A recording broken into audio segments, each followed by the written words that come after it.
Welcome everyone to today's Dean's Distinguished Speaker Seminar. Voki Popristic, the Dean of the College of Science and Mathematics, and it is my pleasure to introduce Dr. Laura König, who is a junior professor of public health at the University of Bayreuth in Germany. Dr. König has been on campus this week collaborating with Dr. Dani Arrigo, and we are thrilled that she has agreed to give us this seminar. Dr. König earned her Ph.D. in health psychology from the University of Konstanz, Germany. Before joining the University of Bayreuth in 2020, she was a postdoctoral fellow at the University of Cambridge, UK. Her research interests include psychological determinants of health behaviors, including eating and physical activity, the design of health behavior interventions, including digital and choice architecture interventions, research participation effects, and effective science communication. Her work has been funded by the German Research Foundation and Bavarian Ministry of Health and Care, and she's the recipient of 2022 Early Career Award from the European Health Psychology Society. This afternoon, Dr. König will be presenting on the topic of using mobile technology to understand and improve eating behavior. There will be a question and answer session after the talk, after which we are inviting you to join us for just informal conversation and refreshments. Without further ado, Dr. König.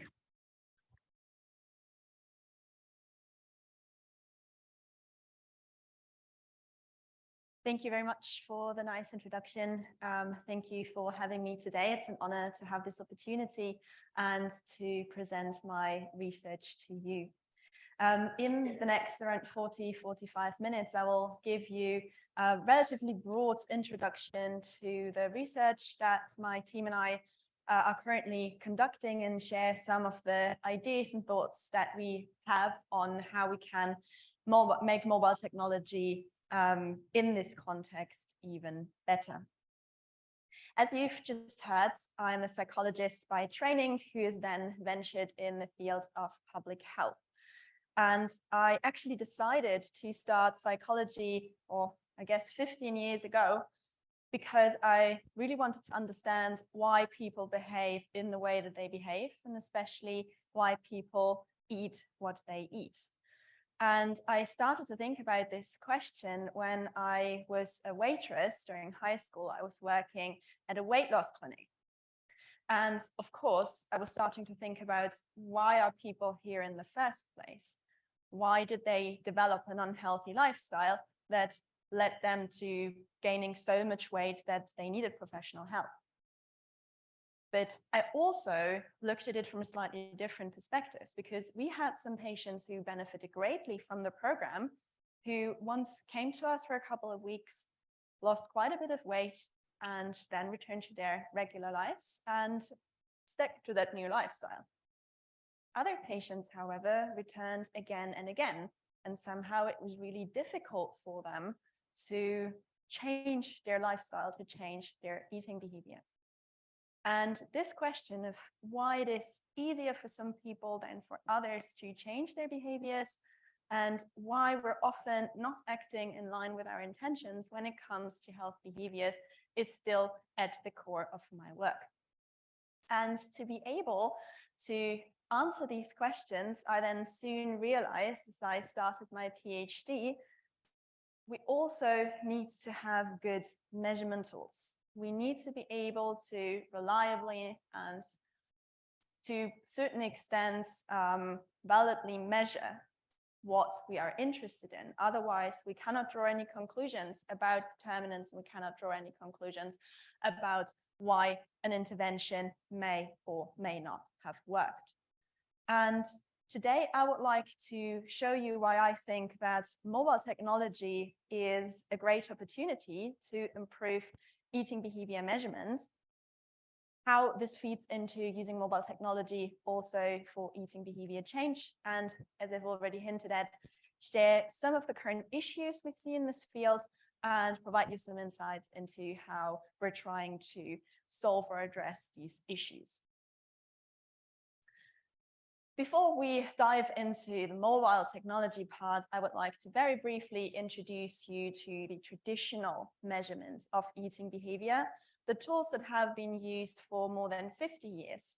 These tools are usually used also in large-scale studies, large cohort studies with several thousand of study participants. They provide valuable insights into eating behavior, but they also come with certain disadvantages. There are three main methods that are used, slightly depending on the exact context and what is feasible in which situation. There are dietary records, and this is probably the most burdensome way of assessing eating behavior, because when you're using a dietary record, you require your study participants to weigh every single ingredient, everything they are about to eat, write that down on a sheet of paper. And you can imagine if you were now asked to carry around a little scale with you everywhere where you go, everywhere where you plan to eat, and then you're sitting in a restaurant or in a cafeteria and you start dissecting your food into the individual components so that you can report this to the research team. Well, you may not be too happy to do this and soon stop doing that altogether. To reduce this burden, especially this having to demonstrate very publicly that you're currently involved in a study or somehow tracking what you are eating, another option that researchers have is to conduct so-called dietary recalls. And this is really doing what the name says. Participants are asked usually about the last 24 hours, what they ate, how much, sometimes also where, with whom, etc. There you don't have the direct exposure, but the problem is you need to remember what you have eaten. And I'm not entirely sure if all of you can still remember what you ate yesterday, especially if it was just a quick snack on the go. A third option, an option that may also give us a little bit broader insights into what people's habitual food intake looks like, are so-called food frequency questionnaires. And again, they pretty much do what the name says. They try to assess how often and sometimes also how much during each eating occasion people are consuming of different food groups. This is a relatively low burden method, but the problem of having to remember what you've been eating for the past, let's say, 4 weeks, just intensifies when it's not 24 hours, but a couple of days or even weeks. So in this method, especially, we see a lot of so-called recall bias. So people really struggling to remember what and how much they consumed, which leads to misreporting and biased data. And in my view, mobile technologies can solve many of these problems. Some of you may even be familiar with these tracking methods already because they are also used in many lifestyle behavior change applications where you can track your food intake to get an overview of what you have been eating, your macronutrient intake, for example, calorie intake, etc. Ideally, this reduces the burden that is required on your end because you can just enter whatever you are about to eat while you are sitting in front of said plate. So there should be less recall bias because there is nothing for you to remember. For participants in research studies, that will hopefully also make the whole participation experience much more worthwhile and study participation also much more feasible. On the researcher end, I have to say I find this method fascinating because it allows us to really see what people are eating in which situation. The photos that you can see here on the slide are from a study that I conducted during my PhD. So here you can see what some of my study participants ate over the course of 8 days. So this is, of course, just example pictures taken from different participants' records. I especially like to use photo-based recording because it is quick and easy. We're getting back to that in a second. So people just need to take a picture. We usually also ask them to briefly describe what we can see on the photo, because sometimes it's not so easy to see what that green mush really is. But they would, of course, be valuable information. So we're asking participants to help us with that. And then we can analyze those photos. However, it's usually not only the photo that we are getting. Each photo that someone takes on their phone is timestamped. And we can also connect this photo taking to other forms of input. We can, for example, track people's location with GPS to get more information about where they have been eating. We can also directly ask them, was this maybe at a restaurant? Was it at home? Who was present during that situation? And maybe also additional information like, why did you choose this specific food or dish over something else? And for a psychologist, this is extremely valuable and very exciting information that helps us to learn a lot about how eating behavior actually works in everyday life. And this is definitely something that is not possible with a dietary recall, and certainly not with a food frequency questionnaire. And all these advantages are probably the reason why smartphone-based dietary assessment is becoming more and more popular. We've conducted a big systematic literature search in March 2020, which is, by the way, the reason why you see this drop-off in 2020, to get an overview of these mobile dietary assessment tools that have been used in research. We identified 117 publications. Some of these publications included multiple studies and or tested multiple dietary assessment tools. So in the end, we looked at 129 different smartphone tools that have been used in research. And as you can see on that figure, the number of publications that we've identified per year was steadily rising. So I assume that we could maybe just add the same amount of studies on top if we would rerun the analysis today. However, what we also saw in this analysis is there is not the one smartphone-based dietary assessment method. It is actually extremely diverse, and this is partly because eating behavior is pretty diverse, and there are many things that we can potentially describe or look at when we study eating behavior. So as part of this work, we also try to get a better understanding of what input mechanisms are typically used in these kinds of studies, because they also determine the type of data that we can generate. And the type of data of interest may be very different depending on whether a psychologist is conducting the study or, for example, a nutritional scientist is much more interested in looking at macro and micronutrients, whereas I'm usually happy if I can see if people ate vegetables or a sugary snack. One feature that is very popular, and we knew that already from our own experience, because of course some of the studies that we've been conducting in the past also were identified in this review, and that's the photo-based method, which, as I've just said, just requires participants to take a photo of their meal, and that was it. They're pretty much done.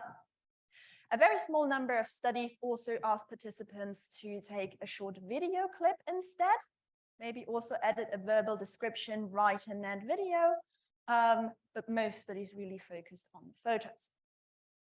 You may also wonder, how do I get data from this photo? I'm not a qualitative researcher, I'm a quantitative researcher, so there needs to be a way to quantify this data. We're still hoping with the rise of AI algorithms that in the future we will be able to just upload the photos to a website and then get all the information on what type of foods are on there and potentially also the amounts.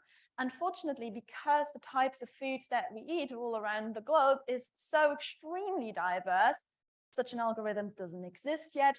There are research teams exploring options, but the accuracy is far from ideal, and the algorithm may mix up things like scrambled eggs and margarine for breakfast. And of course, it makes a big difference if you're eating a plate full of scrambled eggs or margarine.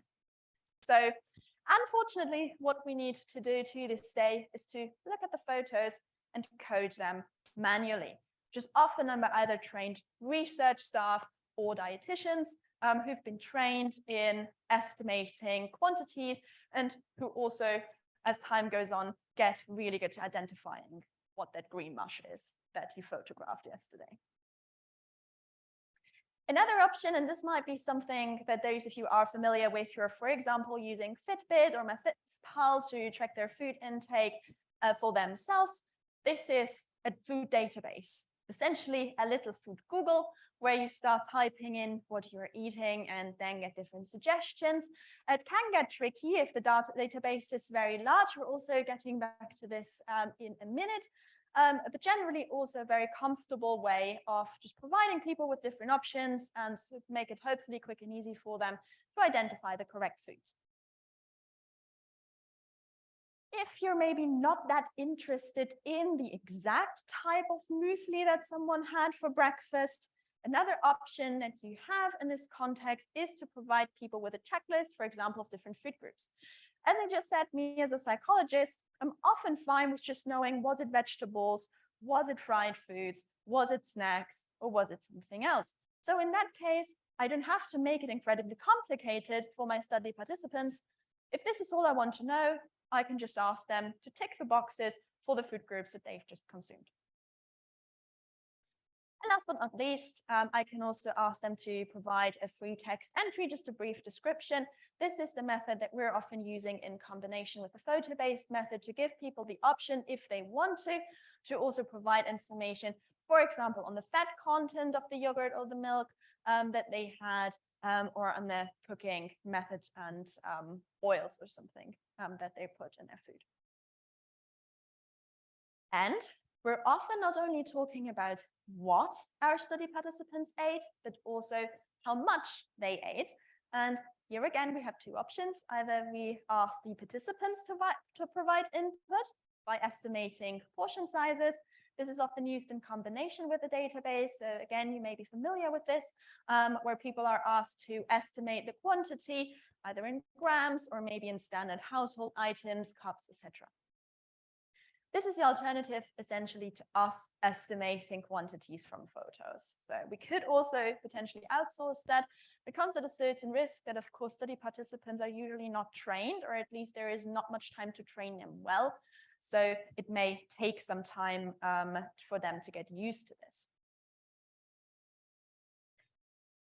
As I've just hinted at, there is not the one method that is used, and often these different features are used in combination, such as, for example, the photo-based recording together with the free text input, or the database with asking participants to provide input about serving sizes. So we were not surprised that on average, the tools that we looked at in this review included 2 of the features, but there were some apps that were a lot more complex and that included up to 4 of these features.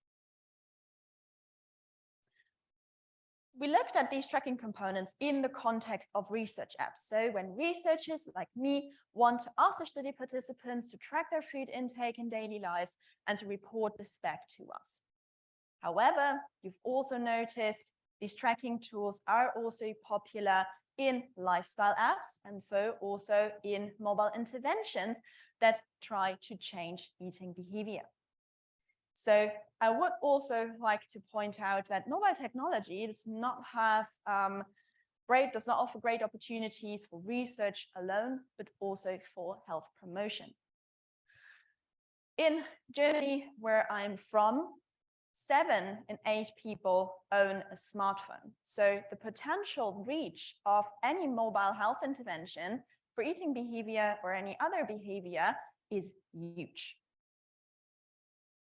People who own a smartphone are in the same room as their smartphone for up to 90% of the day. So the intervention is pretty much always available to them. They can reach out to the intervention, or the intervention can also reach out to them if needed. And by now, there have been many overview articles, systematic reviews, meta-analyses looking into the effectiveness of mobile interventions for health promotion. And in the context of eating behavior, they show small improvements in eating behavior as well as in diet-related outcomes, such as blood parameters or BMI. And these effects are comparable to analog non-digital interventions. So there is definitely a lot of potential in there. And within this context, our knowledge about the tracking tools, again, is extremely important because the tracking is a crucial component of health behavior interventions and also, of course, of eating behavior interventions. So in a systematic review, the team looked at what types of behavior change techniques or active ingredients are included in these kinds of mobile eating behavior interventions. And they found that most interventions included in the systematic review included some form of monitoring of food intake and providing feedback. Feedback can only be provided if there is some form of data source. So essentially, every app that provides people with feedback about their eating behavior also will require them to track the behavior in the first place. And that data is then visualized and fed back to the user. And indeed, this feedback on data that has been collected, either on the direct behavior or also on related outcomes, such as weight, is highly beneficial. We've just submitted this systematic review for publication, where we looked at the effectiveness of feedback in weight loss and weight management interventions, and found that interventions that do provide feedback on the self-monitoring data are more effective than interventions that do not provide this feedback. And again, to be able to provide this feedback, we need to have tracked something. There is one more advantage of mobile interventions that I would like to point out before we start thinking about the things that are not working so well just yet. And that is that, as I've just highlighted, interventions can also reach out to you through your smartphone. I did this as part of my PhD work, and as some of you in the room might know very well, sometimes you have to come up with makeshift solutions to make things work. So in this case, we essentially used a data collection tool, a questionnaire app that we slightly modified to reach out to people once a day to ask them to eat a colorful lunch. And we didn't do that in the morning because we would assume that if people have a busy day, by the time that their lunch break rolls around, they have forgotten about this little prompt. So what we did here was we asked people, when do you usually have lunch? And we then tailored the message to this point in time so that it was sent shortly before people were about to break for lunch. As I said, that was the makeshift part. So we had to set this time in the app. Ideally, we would have had a adaptive, this is why it's in brackets here, intervention that maybe learns based on people's input for a couple of weeks when they are usually having lunch, on what day, in which location, so that the app can also tailor this automatically. We couldn't do that, but still it worked really well. So we tested this intervention. We first had kind of a run-in period or a baseline period where participants only tracked what they ate for lunch. And then they received the prompt in the second study phase. And just by prompting our study participants to eat a colorful lunch meal, we were able to increase the proportion of vegetables consumed. At the same time, dairy intake slightly decreased. So there was some kind of balancing out, and it also makes sense when you look at dairy products. They're usually white, yellowish, not very much color going on in there.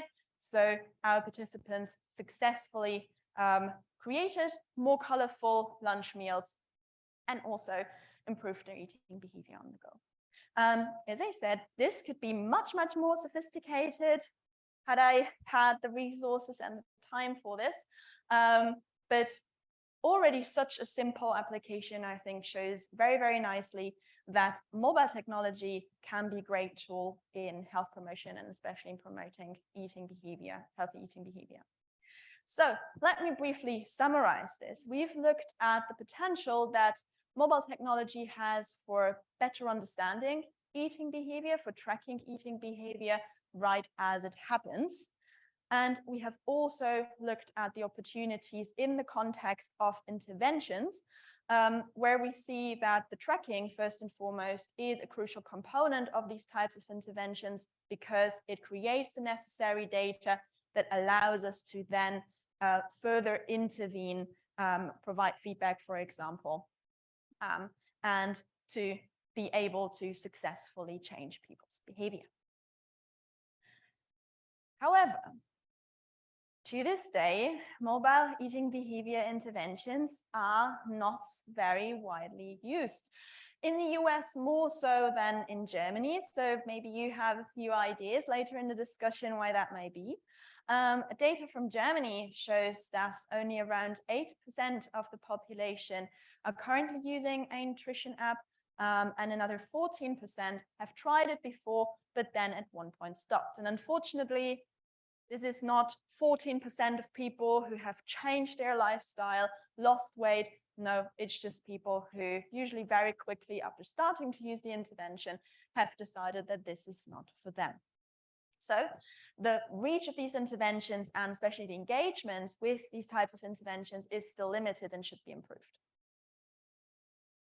Another big issue in this context is data accuracy. The tracking data is crucial. So what happens if people don't track or don't track enough? Eating behavior is difficult to evaluate because you ideally need to have data on the full day, better even on a couple of days, to be really able to say where there are maybe deficits or where potential areas for improvement may be.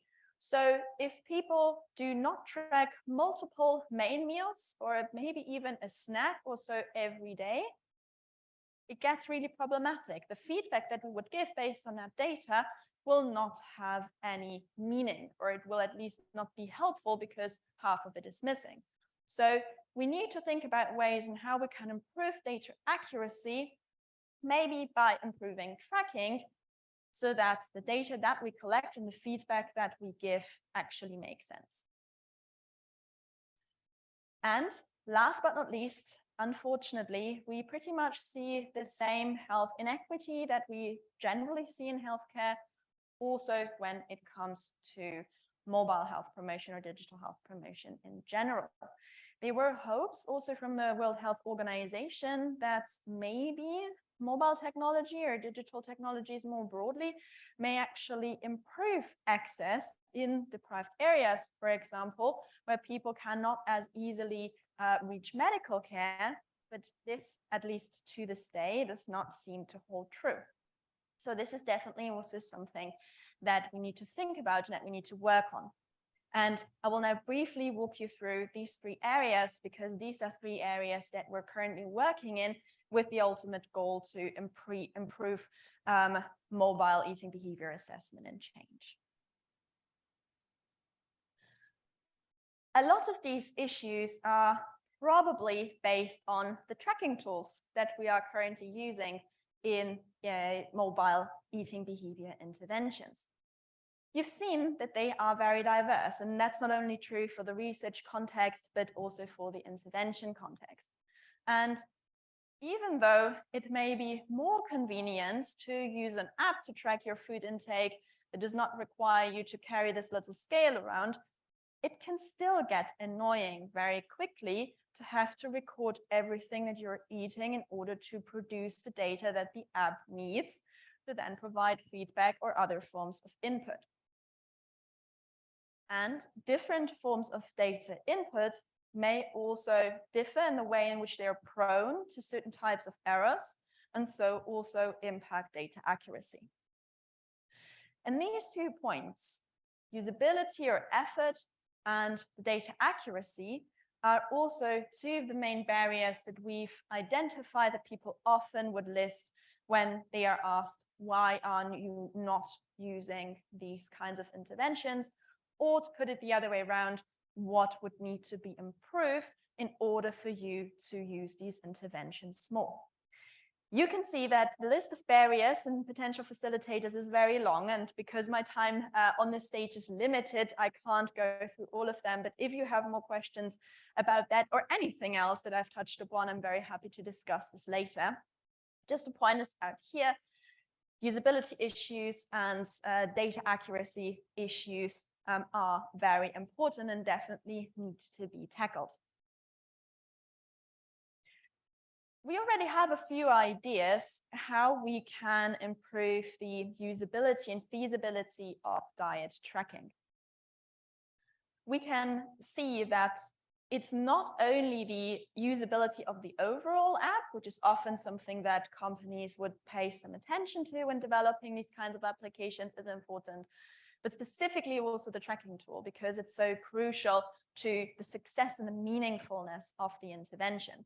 So it's not only important that the intervention of the app as a whole is easy to set up and navigate, but also the tracking tool needs to make sense to the users intuitively. If that's not the case, they will probably not even try to track anything.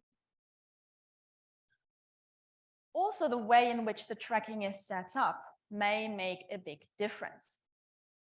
If you've used a tracking app before, you may have noticed that when you start typing in banana, you will get 10 entries. Which entry is the correct one? Is there even a correct one? Does it maybe just differ on the portion sizes or anything else? Confusing, right? How should you know? How should a layperson know? Making the tracking tool simple, straightforward to use, again, is very important, but something that many people do not yet really pay attention to. And why do we want to ask people to search for individual food items in the first place? Here, we're really hoping for technological improvements in the near future that will hopefully allow us to work with photo-based recording a bit more. In research, this is already popular, but as you've learned, this is because it's the researchers doing the coding. In an intervention context where you might want to get immediate feedback, that's not possible. Here, we're really relying on algorithms that can do the analysis for us. Other options, of course, are barcode scanners, which are actually somewhat more popular in intervention apps compared to research apps. And an additional way to improve the usability of the tracking tools is to also allow people to make all entries in the evening, for example, and not requiring them to make an entry right before they are eating. This also, I think, is more a problem in research than in available intervention apps. They will usually allow you to go back, but in research sometimes, especially as psychologists, we want the reaction right now and not a reflection on those reactions 3 hours later. So it depends on the context in which the tracking tool is applied. It depends on who exactly is asking those questions. But these are just different options, different features in our toolbox that we have that we can choose from and pick the one that is most appropriate for our context. A few additional things to think about is also to think about data privacy concerns and data sharing. This is an especially sensitive topic in Germany. People are very conscious about where this data may be stored, whom this data may be shared with, and they are very, very reluctant to use anything where the data sharing and storing policies are not quite clear. And last but not least, we should also make sure that the intervention as a whole, but again, also the tracking tool in itself, work with the available resources. Not everyone has the latest smartphone. Not everyone has an unlimited data plan. We need to keep this in mind when designing our interventions. Ideally, they should work on older smartphones, on relatively simple smartphones, on slow smartphones as well, not take up very much data bandwidth, etc.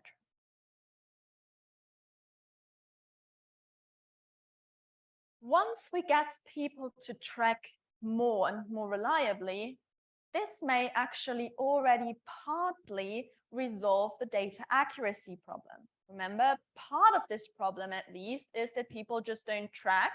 And so the data that we have available to provide feedback on is incomplete. We see in our data that even over the course of only 8 days, which for an intervention is extremely short, people will stop to track or at least become less reliable in tracking very quickly.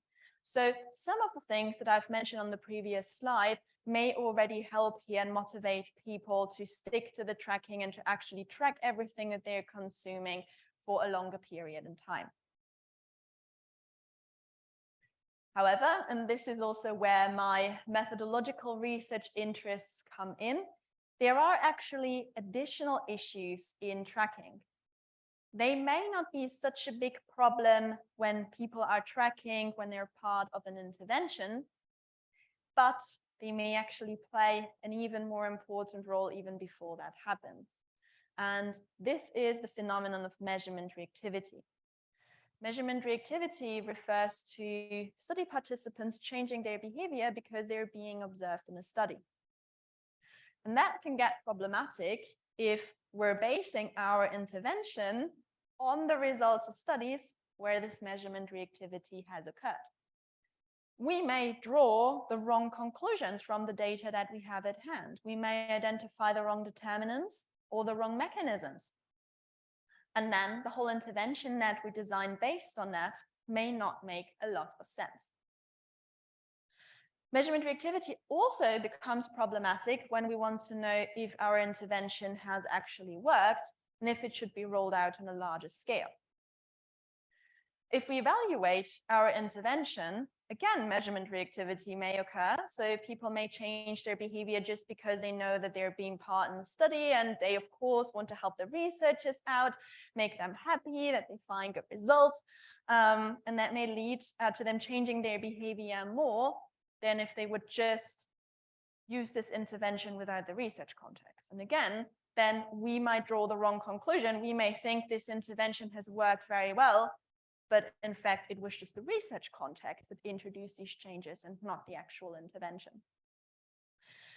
Unfortunately, for this problem, we don't really have the great solution just yet.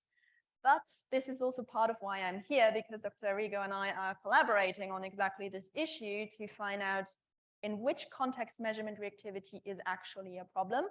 We know surprisingly little about the eating behavior context here. We know somewhat more about physical activity, but we don't really know very much about the mechanisms yet. And these mechanisms would provide us with the valuable information of what to do to prevent reactivity from happening and to draw really valid conclusions from the data that we're collecting. And as I've just pointed out, a slightly different issue, but still an extremely important one in the context of healthcare, is the question of whether digital technology in healthcare makes things better or even worse. For a long time, we had hopes that because of, for example, increasing the reach and granting more people access to interventions, digital interventions may be a good thing. Unfortunately, as we've also just again shown in a paper that was published earlier this year, this may actually not hold true.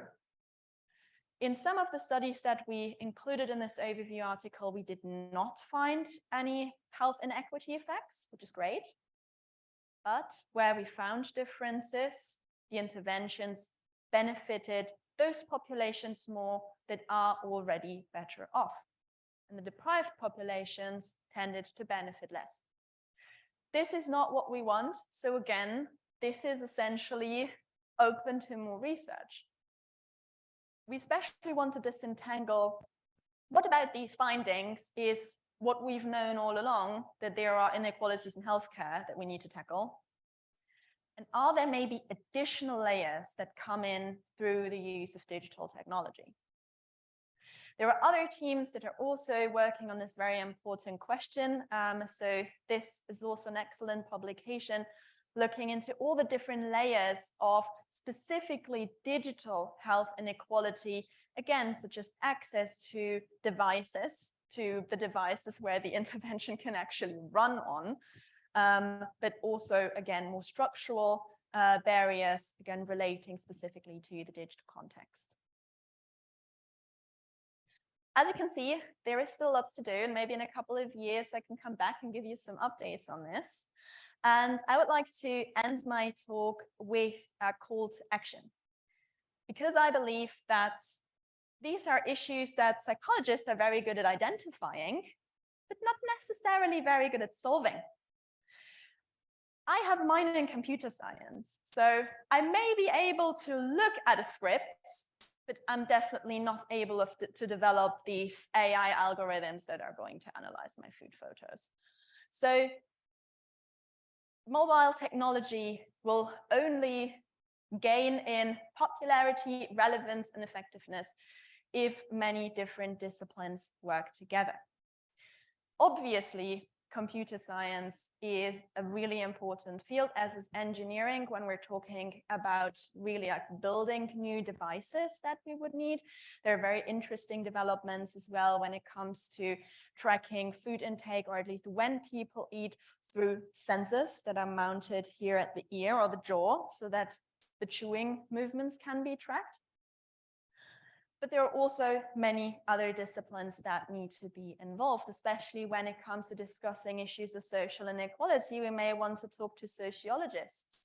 We may also want to talk to law scholars and policymakers to better understand what brings these structural barriers, and especially also what can we actually do to lower those barriers and to implement structural changes that allow greater access, reach to these interventions, and so on and so forth. Of course, we need nutritional scientists who tell us what the best diet is, what are the guidelines that someone needs to adhere to. Same goes for sports scientists, etc., in the context of physical activity. So this is really important, and this is also why I am very happy that I've had the opportunity in the past and continue to have the opportunity to collaborate with many different disciplines, because this is not only a psychology matter. This is something that is of great interest to psychologists, and definitely also a field where psychologists can make very valuable contributions, but we can't do this alone. With this, I would like to thank all the amazing people who have contributed to this work, including my team at the University of Bayreuth, as well as my supervisors and mentors at the University of Konstanz and the University of Cambridge. I'd also like to thank the funders who had trust in us and gave us the money to do this work. And of course, I would like to thank you again for having me today, for coming here, and I'm very much looking forward to the discussion.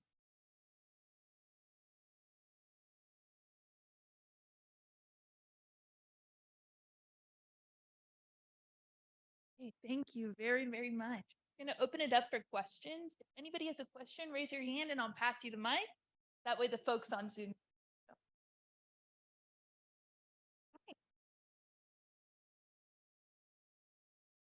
Thank you for such an incredible talk. My first question is asking about the difference in the like the portion control and sizes, and how technology can help with that, especially if someone doesn't necessarily know in terms of eyeballing. So there is research saying that just being able to assume and looking at something, if you know whether or not that's a cup or half a cup, and how measurements would be different here versus Europe. So just curious on what mobile technology has done in terms of that, other than just kind of hopefully AI gets to that point. Yeah. Yeah.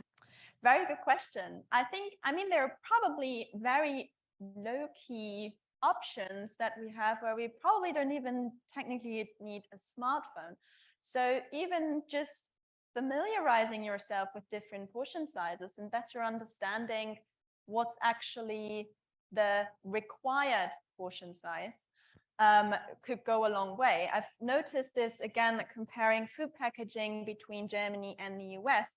In Germany, it is mandatory that the nutritional value per 100 grams is on the back of the pack. So there may also, in addition to that, be like a nutrition facts table for a portion. There's always also 100 grams, so you can kind of ground yourself. In the US, as far as I've seen, this is not the case. So it seemed to me as if manufacturers can essentially come up with the portion size that looks best in terms of nutritional value and put that on their packaging.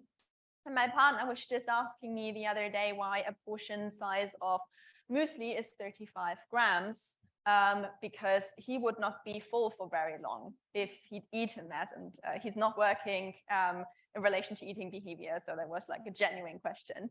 And learning these things, like how much is this actually?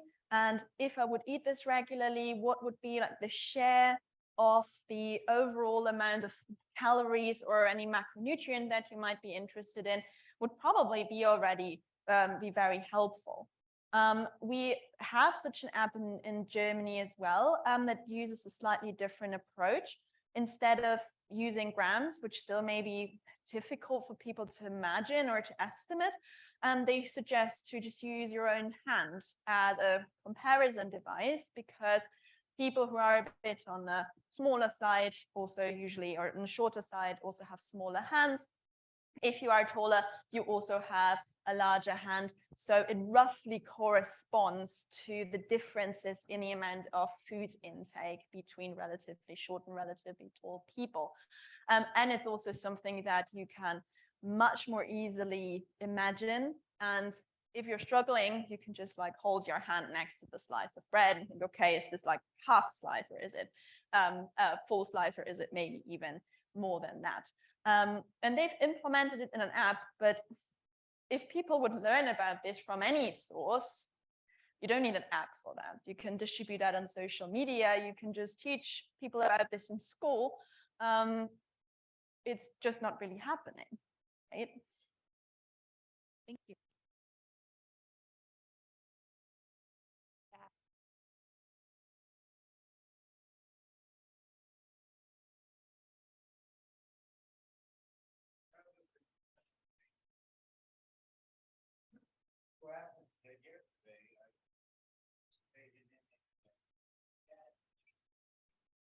Mm-hmm.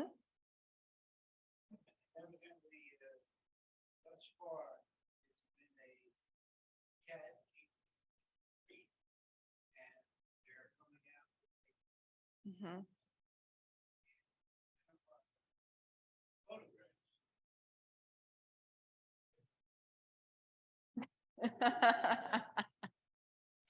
That's interesting. I actually did not know that it can handle photographs. I will definitely try this out and see if it can distinguish between margarine and scrambled eggs.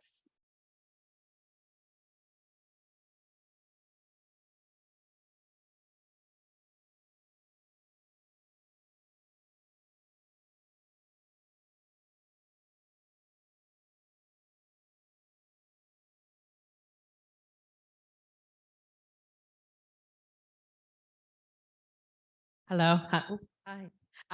I was curious to know if intermittent fasting or skipping meals plays a part in this, because when you had said, have a colorful lunch, there's a lot of people, especially in the United States, that are skipping meals and only eating between certain amounts of time. And so I didn't know if that was popular where you are, or if that was effective in your research. Mm-hmm. So intermittent fasting is definitely something that is popular in terms of their social media influencers promoting this. Also certain nutrition professionals promoting this. But as far as I know, the actual research on whether this is more effective than other forms of calorie restriction is mixed. So it just in terms of like what people eat, if they only eat during 8 hours of the day, that usually results in a calorie deficit, which then results in weight loss. and other people maybe just fine eating smaller portions, but throughout a greater proportion of time of the day and achieve the same results. In the context of our study, so the study was conducted in Germany, where the lunch meal usually is, or at least traditionally was, the main meal of the day.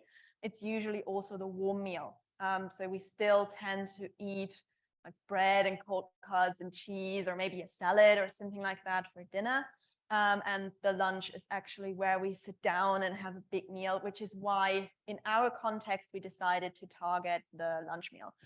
So this is probably a meal that only very few people actually skip.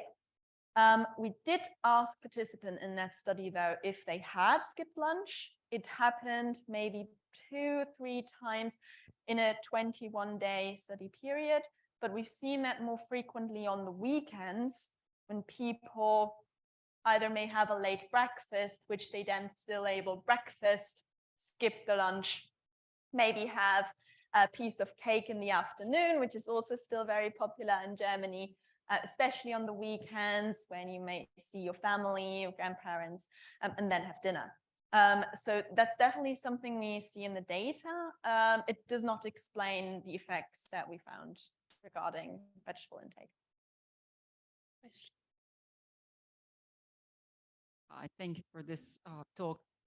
So I was wondering if the technology uses composition of the food on prepackaged foods, like you take a photo, and is there a movement or in like chain restaurants or restaurants where there is more standardization of the food, of having that the composition of the food available for scanning on a code? I'm thinking like Dunkin' Donuts and Starbucks and McDonald's and other.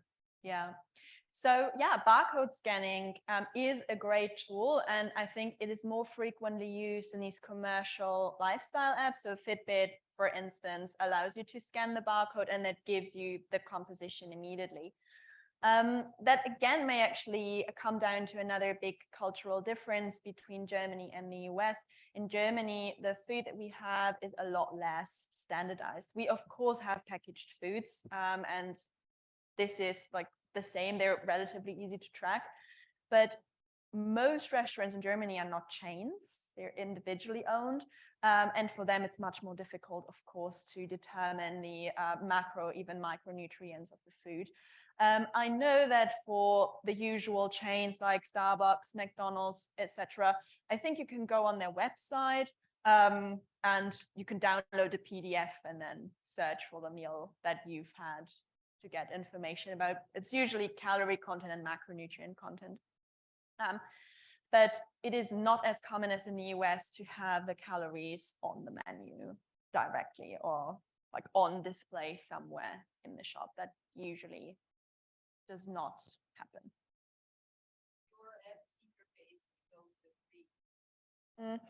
It is possible. My apps don't, because it's quite expensive to get access to the API and to the databases.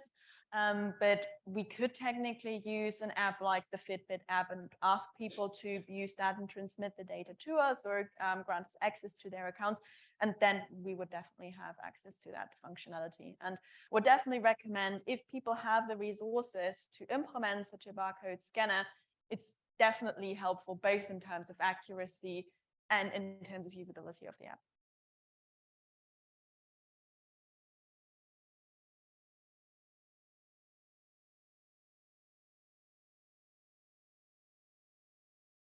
Hi, thank you for this excellent presentation.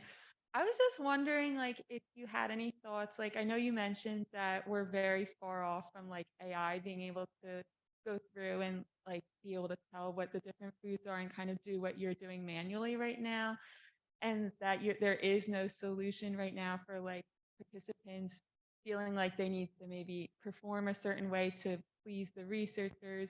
But I was wondering, like, if maybe way in the future, if you think there would be a difference in that if like AI was doing the coding, and like, because then maybe people who are participating wouldn't feel that they need to like impress the researchers or perform a certain way because they're being observed, if they would feel differently if they knew that like AI was doing the study instead of people. So I was wondering if you had any thoughts on that, if that made any sense. No, that's actually an excellent point that I've discussed with multiple people, not in the context of AI doing the image analysis, but more broadly. So to what extent is like research participation salient to the participant? Are they like frequently reminded? What information do they maybe also receive? In what way the data is going to be handled? So would participants be informed that the researcher will kind of double check the input and get back to the participant if they had questions, which is a relatively common procedure in smartphone-based assessments in psychology, because the research teams want to make sure that the data is really accurate and complete. But as you were saying, that may actually lead to the study participants being a bit more careful about their input. So this is definitely something that requires more attention in the future. I am not aware of published studies that looked at that in great detail. For one more question. If there are any other questions after this, we invite you to stay and ask. Thank you so much for the wonderful talk. I was curious to know from what you've seen, how much variability there is between the different types of measurement of dietary intake. So for example, the like photo-based methods, is there even variability in terms of, are you taking a photo just before you're about to have the meal? And so that's maybe your intention to have everything that's on the plate, or are you taking a photo afterwards? Here's everything that I've actually eaten. So yeah, just curious about that variability. Yeah, so in the beginning, we were actually hoping to include information on that in our review. So our data extraction sheet actually included a column on that. And we were very disappointed that we were not really able to fill this column.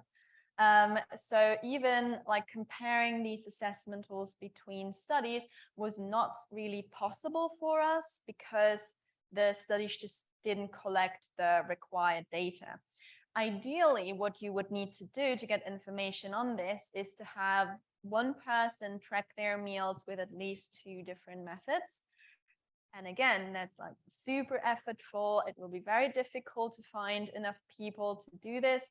And yeah, so usually people just develop their assessment tool, and once this big task is done, they're just happy that they can actually start the actual research. So we will definitely need more work on this. The specific example that you gave, what happens when I look at only the like pre-meal photograph versus when I take both a pre and a post-meal photograph into account, that definitely makes a difference. I would still say most people tend to finish their plates, but not always. So it is definitely valuable information to have. And when we use the photo-based method, we usually ask study participants to also take a photo after they finished, or they can also alternatively just press a button and say my plate was empty, so that they don't have to take a photo of the empty plate every time. Again, thinking about reducing user burden. Yeah, but this really cross-method comparison and in a really systematic way is definitely something that is also still lacking.